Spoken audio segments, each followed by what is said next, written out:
This is your Tuesday Daily Delivery. I am Michael Rand. Going to be joined by Cheryl Reeve, head coach and general manager of the Lynx, here in just a minute. Also, we'll have Jim Paulsen, who covers high school sports for the Star Tribune, on the show a little bit later as well to talk about high school football and the start of that season.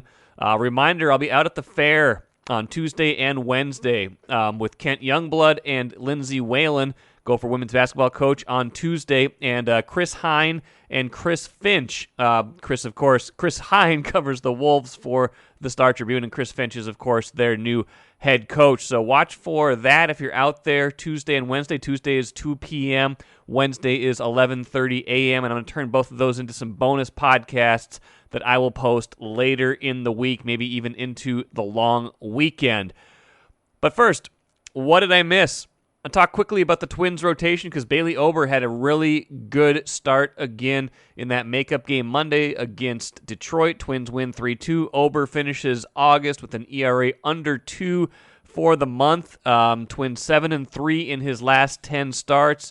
Not really stretching him out pitch count wise as much. Still taking him out after about 80 pitches, but he has gone 6 innings a couple times lately, including the other day in that win over Detroit. So, what does that tell you about the rotation? Well, they might be getting a little bit better. I was lamenting the cast of characters I have in it right now. Our Phil Miller reporting that my wish might be coming true. Joe Ryan sure looks like the logical choice to pitch Wednesday, make his Twins and Major League debut. Of course, the prospect they got in the Nelson Cruz trade was in the Olympics. Really good for St. Paul in his first couple starts there. And it sounds like Randy Dobnak is coming back and will pitch a few days from now as well. So maybe we'll get a better look down the stretch at potential candidates for that rotation next season. Not getting too excited yet, but at least we have a chance to maybe see what they've got in that rotation going forward. The Lynx, after having a full week off, have 3 games in the next 5 nights, starting Tuesday against the New York Liberty. And I thought it'd be a great time to talk to Cheryl Reeve. I always enjoy catching up with her. So here is my conversation with Cheryl Reeve, head coach and general manager of the Lynx. Happy to be joined today on Daily Delivery by Cheryl Reeve, head coach, general manager of the Minnesota Lynx, in the midst of another successful season. I don't suppose they get old. The names change, but the results stay the same. The season started out 0-4, but there's been nothing. I shouldn't say nothing but good news, but a lot of good news since then. So congrats on the season to date. How are you today? I'm good, Michael. I'm happy to join you. I've followed your podcast, and so I'm happy to actually get to partake in it. So I appreciate you always thinking of the Lynx. I do. And I've, we've been trying to connect with you at various points, but the timing hasn't worked, but I want to do more, obviously, with the Lynx, especially down the stretch here. So let me jump into one player in particular who had a brilliant game the other day. Sylvia Fowles, in the midst of a brilliant season, in the midst of a brilliant career. I think she had the first 2020 3-3 game, I guess, is what we would call it in league history. Points, rebounds, steals, blocks. I believe she leads the Lynx in all 4 of those categories as well this year. Points, rebounds, steals, and blocks. Not assists. She's lacking a little bit. But after her game the other night, a big win for you over Seattle, you mentioned, that she maybe doesn't get the recognition she deserves. I think part of your post-game commentary, in fact, was when was the last time she got Player of the Week? And she still didn't get Player of the Week for that. Is this just reinforcement of what you are talking about?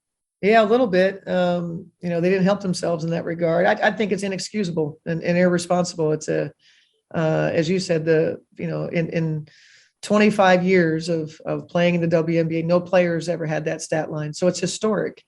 I think that the players that they awarded Player of the Week to certainly had good games and good stat lines. But from my perspective, historic performances are the ones that, that's what the Player of the Week award is about. So, people that make those decisions, it's mind boggling sometimes the way that they come up with these things. And, but we certainly are, tired of the disrespect and especially as it pertains to Syl. This is one of the greatest players of all time, and you would never know it in terms of how the league treats her. And this is a great example of that. What is this a league trying to promote younger players? I mean, Sylvia's been around obviously for a long time. Players who keep doing excellent things tend to be forgotten a little bit, but maybe you can get away from the, I don't want to make you gripe about it anymore, but just what makes her so special, and how has she continued to do what she does, at this stage of her career? Well, and it is good to focus on that because I could really unload on the reasons why I think. You certainly can if you want to, Cheryl. That's good podcast dark-skinned gay athlete maybe doesn't get, the push that maybe the lighter skin, or even white athletes that we tend to push in these situations. Syl's also not somebody that gets too engrossed in social media and promoting herself. That's so, from that standpoint, I don't know what's not to like, about consistently being great and buoying a franchise and, having a franchise in contention, again, after, so kind of, went through the dynasty years. And then, now, it's a completely different team that she's puts on her back every night, and drags us back into contention. There's a lot to like there. I'm really, really proud of her. I know Syl doesn't, not somebody that needs shine, but it's not about that, whether somebody needs it or not. It's about who's deserving of it. And, I just think that, her play, why can she be so good? She takes care of her body.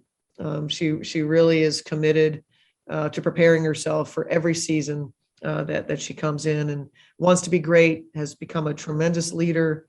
And ultimately, I think what we're seeing now, what shines through for me is her love for the game. Because, it's hard, the way that she plays, she'll be 36 next month. And, it's a hard physical game that sometimes it's hard to get up for, coming to practice. And, the way that she plays, every possession is physical. And she does hard things physically every night. And so puts it on the line. And so to me, that just tells me how much she loves the game. And so I'm really proud of her, and I'm proud that she's a Minnesota Lynx. She's certainly more of a traditional post, and I think we've seen the game evolve a little bit. Everybody wants everybody to shoot 3-pointers now, and the Lynx have done that to a certain degree this year. I think you're kind of middle of the pack in terms of 3-point percentage, 3-pointers attempted, made, things like that. But I also couldn't help but notice that you have the league's most efficient offense in terms of effective field goal percentage without being a great 3-point shooting team. And a lot of that is because you lead the league in 2-point field goal percentage. Like the twos, they don't get you there as fast, but if you make a lot of them, they do pretty well for you. Yeah. So we're an interesting team, and that's kind of when we shifted our identity, our focus of where we were when we first started this season, that we were not very efficient. And we didn't have Fee's somebody that we count on to assist in our efficiency numbers. But we now have 3 players that are in the top 10 in points in the paint. And so we live through that space, but it also, it should lead to greater opportunities for those that can shoot the 3. And so I would say over the last 5 games, our numbers have really dropped from 3-point shooting in terms of attempts. In order for us to really be successful, you got to have a balance. And so we're pushing a little harder for, players to shoot when they're open, to give more room for Layshia and Nafisa and Syl to be able to get the work that they can get done in the paint. But the teams that play through the paint, it's high percentage when you're able to do that. And so that's the space that we live in. That's our default space, if you will. And we do like efficiency. Efficiency is a good thing, especially on offense. It's not so 2021, but you know what? The points all add up. If you're efficient on offense, you're efficient on offense. Doesn't mean that you're always making threes. So I guess that's exactly. It's a good thing to remember. And you mentioned Layshia. She's Layshia. You can kind of draw a straight line from the point in the season where you were 0-4, and then Layshia Clarendon comes in. Is it too simple to say that their arrival was the thing? I mean, I know you were missing some players early in the season too. What was it that got you from 0-4 to where you are now? Well, I think there's no question Layshia filled a void that we had with the team in the early part of the season. Our training camp was not a very good one. We were not healthy, and we just couldn't find our way. Nafisa wasn't here. Kayla McBride missed training camp, did show up for the first game. Fee missed 3 games. So if you pile all that together, it's no wonder that we started the way that we did. And so I think Layshia's presence in terms of their ability to lead a team, that's something that we've always valued in Layshia. When we talked with her in free agency and she ultimately chose New York, that was something that we thought we could use was leadership abilities. And it just was, this massive void that Lay was able to step into and kind of, right the ship, so to speak. And then also I think, couple that with, we started to do better with what our identity was going to be for this team. And that meant shifting focus in the playbook, tweaks here and there, and, a couple more, tough nights, and their hunger grew. And then we just got going, but there's no question. You can't leave Layshia out of the conversation of why, our team turned it around. When you've been at this for, a decade plus, and you've won with different rosters, you've won different ways, is it when you start 0-4, and if of course, the reasons for it, even if you're still confident in your direction, how do you kind of find that sweet spot between like what you believe in, like at your core, but also what a particular team might need that's a little different than that, or how you might have coached a team in the past? Yeah, I think that just comes from experience, along that journey of a decade of coaching teams. The thing that you learn quickly is that each season is a journey of its own, and it's each very, very different. And you can draw on experiences from the past, but for you to expect it to look the same or feel the same would be setting yourself up for disappointment. And so recognizing the newness and the identity of this team, and also drawing on the experiences. We didn't go through a championship season without losing 3 or 4 in a row. And so, but it never came in the beginning of the season. And so, right. Again, this is the newness of it. We get to experience everything. And so this particular team, that's kind of how it went down for us. And we've been pretty darn solid since then. And we hope that we can finish strong. Staying healthy is going to be a big part of that. And so I think drawing on the experiences that you can apply, but also recognizing just because you ran something with a different team, you can't expect, that you can just, make it fit on this group, letting this group become who they are and move with them. If I want them to be good at something and we're just not, then I gotta let go. I gotta move on to something else. And that's what we spent a lot of time doing. Our staff, Katie, Planette, Rebecca, and Ashley, we just, brainstormed quite a bit, and tweak things here, tweak things there. And then we finally found a groove.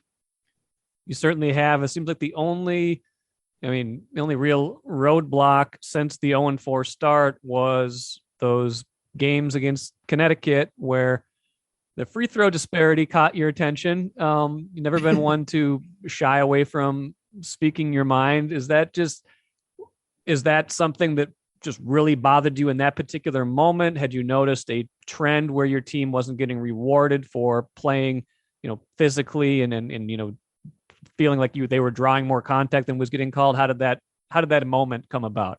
Yeah, I think probably the game that we played against Vegas, where we didn't shoot a single free throw in the entire game.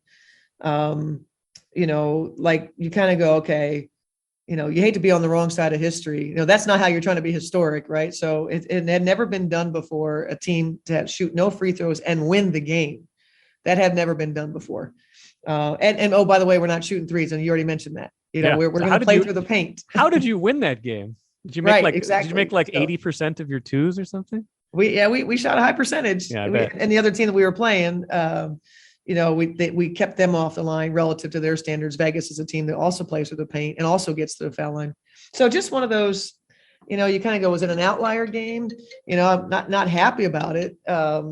we went back and watched the video, and we certainly found, we found fouls, but when you're in game, you can't focus on it, because then you're not focused on your job, the task at hand. I don't like when players complain, and certainly don't want to, lose our focus and make excuses for anything.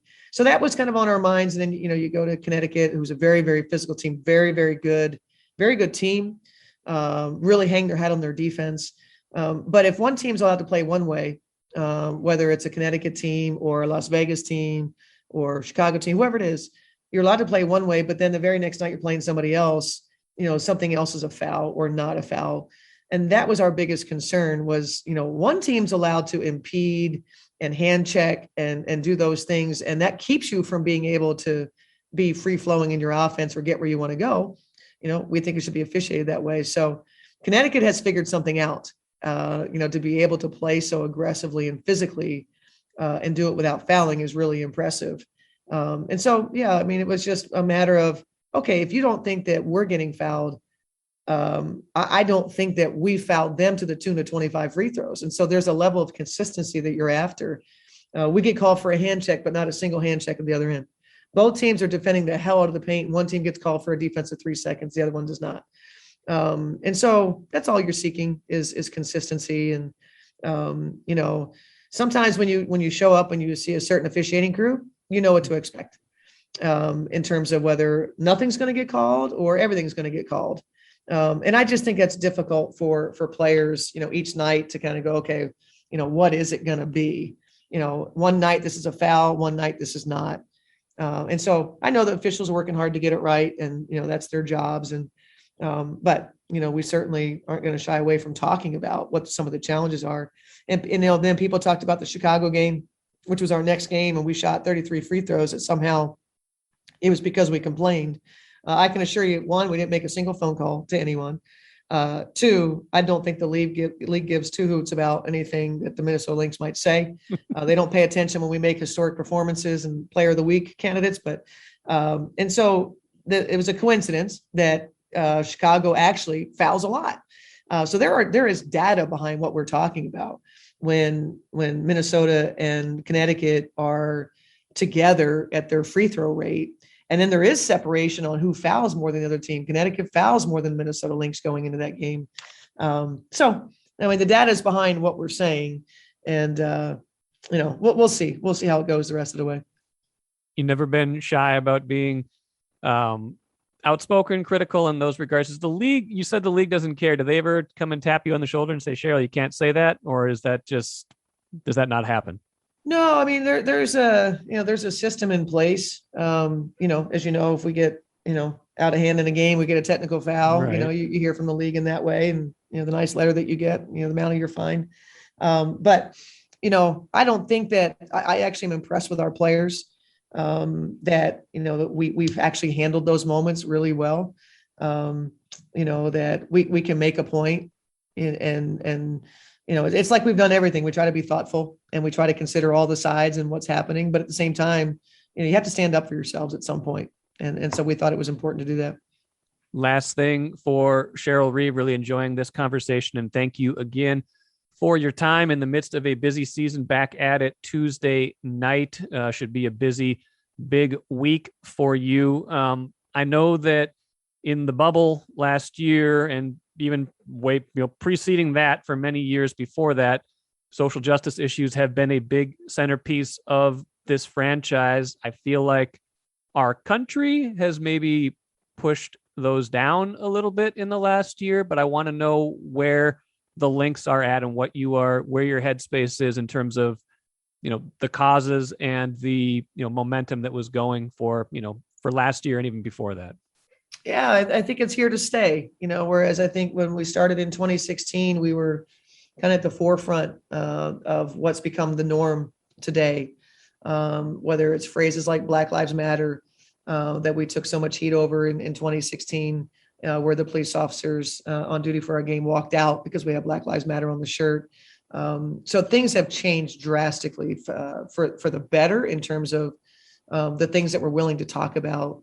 And put energy into. Certainly have a long way to go, and I'm proud of the Players Association is far more involved, and it's not just going to come from one team. This is now league wide, and a social justice council that is constantly meeting and putting ideas together. And actually, one of the initiatives we're going to be celebrating tomorrow night, breast health awareness, where we are going to focus on the BIPOC communities that are underserved as it pertains to healthcare, and to be able to put forth financial resources to be able to assist in the education part of it, and obviously the treatment part of it, and help out where we can. So we're always going to be hard at work and be aware of what's happening. And I couldn't be more proud of the way that our players, not only with the Lynx, but the WNBA, uses our voices. Great stuff, Cheryl. Appreciate it. Good luck the rest of this season. You are among the 4, 5, 6 teams, I think, that has a real shot to bring home hardware this year. There's kind of a glut at the top, I think, but certainly in that mix. So congrats on that, and good luck the rest of the way. Okay. Thanks so much. Thanks for having me on, Michael. I'm Nyla Jean Myers, Senior Assistant Sports Editor at the Star Tribune. Thank you for listening to Strip Sports Daily Delivery. This work is made possible by our Star Tribune subscribers. For unlimited access to the articles mentioned in this podcast and our coverage of Minnesota sports from pros to preps, go to startribune.com/subscribe. Happy to be joined on Daily Delivery today by Jim Paulsen. Does a great job covering high school sports at the Star Tribune. I've known Jim for a very long time. We used to cover high school sports together.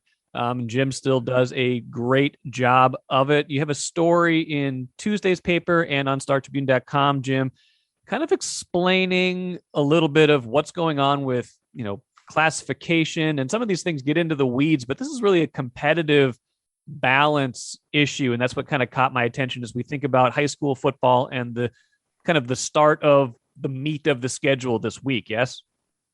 Absolutely. Well, as you who covered high school football can understand, there's no sport where numbers mean a bigger deal than in high school football. That's why we have 7 classes of high school football.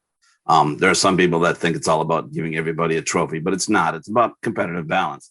And just dropping down a class or going up a class can mean the world to a program, whether it's going to be successful or whether it's not. How you can be able to continue to build a program or you're not. And that's kind of the issue this year. You've got teams in the largest class, Class 6A, 32 teams, that have divided itself into districts that are kind of, one district is called a gold district, is kind of a halves, largely living in the state, in the prep bowl. 80% of the prep bowl entrants over the past few years have come from that gold district. And then the other teams, 14 teams in the maroon district, which has 7 teams that have never even made the state tournament.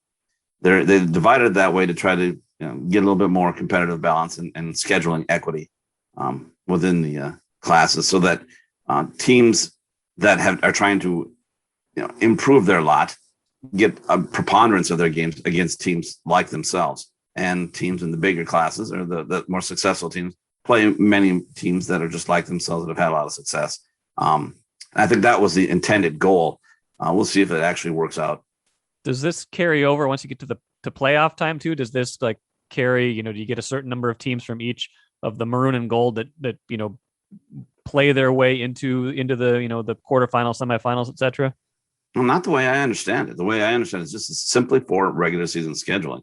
And once you get there, the playoffs, you will be every man for himself kind of a thing. I think one of the reasons this came about is that teams that were playing a really brutal schedule found themselves with mediocre records, and teams that weren't had better records than they might actually be. So there was some section seeding questions about whether a team was seated where it should be, whether a team that has played a really tough schedule and the record shows it is a better team and deserves a better lot. I think that's part of the impetus behind this. But again, we'll see how this works out. I'm skeptical that it's going to be exactly what they want, because not every coach is on board with it.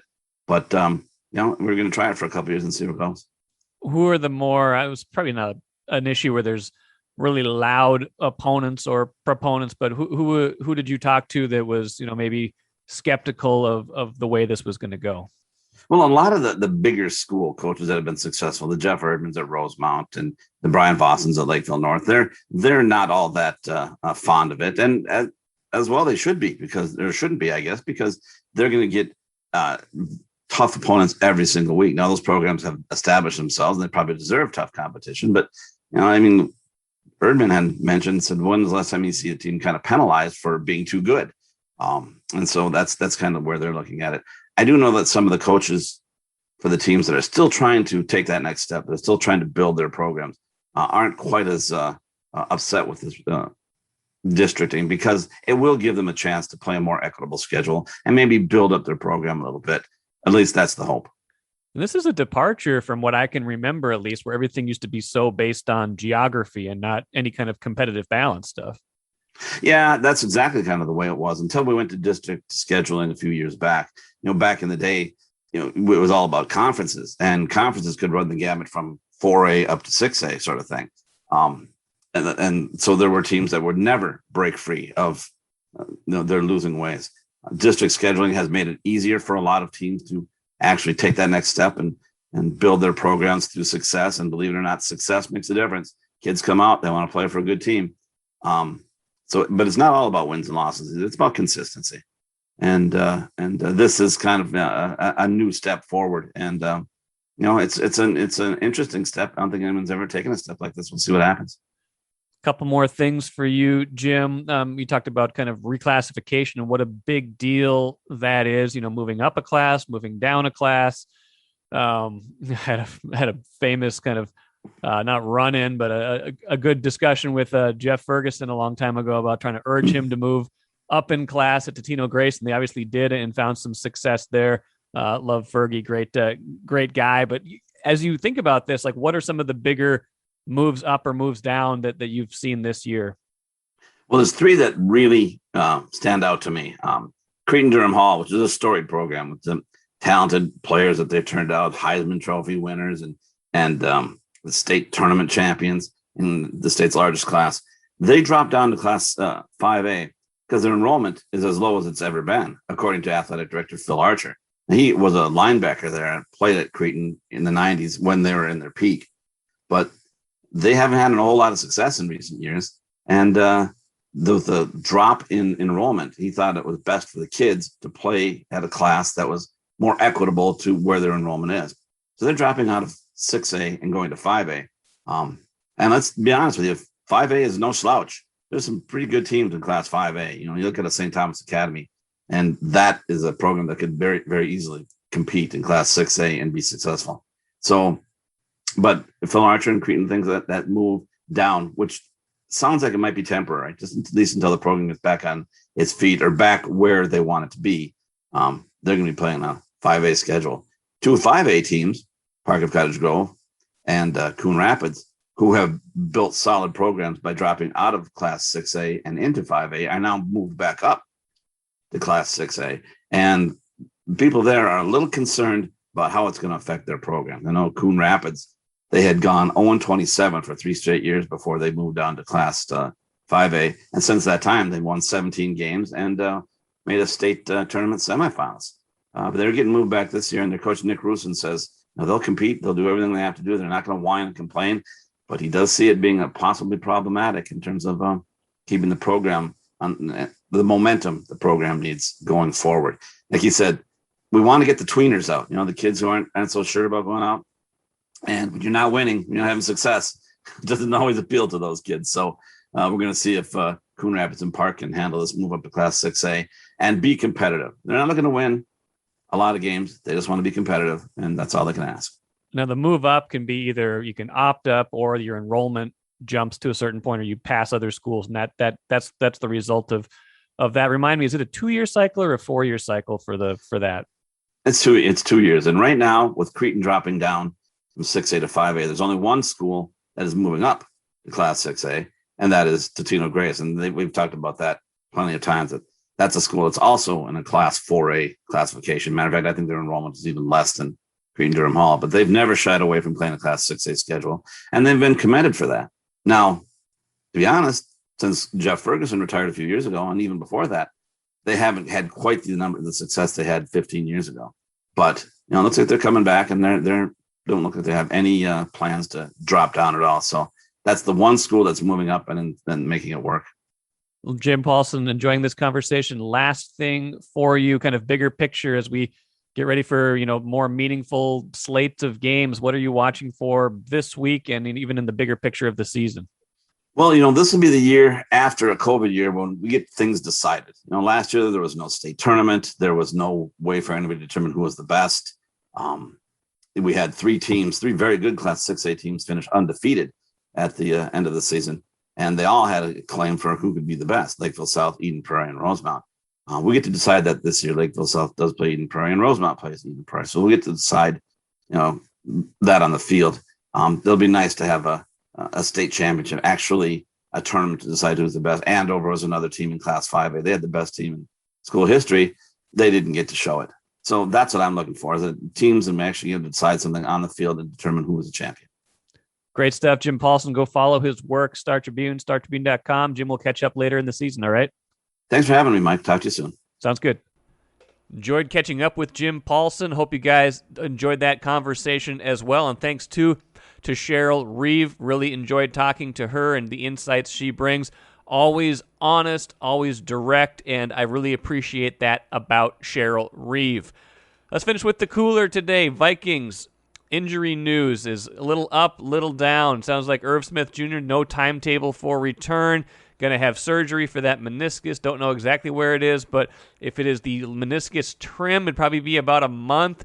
So you can kind of, imagine how that plays out. Maybe, miss 3-4 games and get back in there. That wouldn't be the end of the world, although it would probably alter their offense at the start of the year. Mike Zimmer had a little bit more optimism about Anthony Barr and his ability to play in the opener. We will see if that happens. The linebacker dealing with an undisclosed injury. Vikings roster projection in the Star Tribune, startribune.com. Ben Gessling did a great job with that. We'll see what the final numbers are when they come out. They have to get that roster trimmed down to 53, at least initially, by today. So that should be a fun one to watch for. Thanks for joining me here on Daily Delivery today. I am Michael Rand. Back at it on Wednesday, a college football preview of sorts. Randy Johnson from the Star Tribune covers the Gophers. Help us set up that Thursday night game against Ohio State. And Jenny Taft from Fox Sports will also join the show. Edina native, does a great job over for Fox Sports now, so looking forward to talking with her. She will be working that Ohio State Gophers game as well. Thanks for joining me here today. We'll catch you again on Wednesday.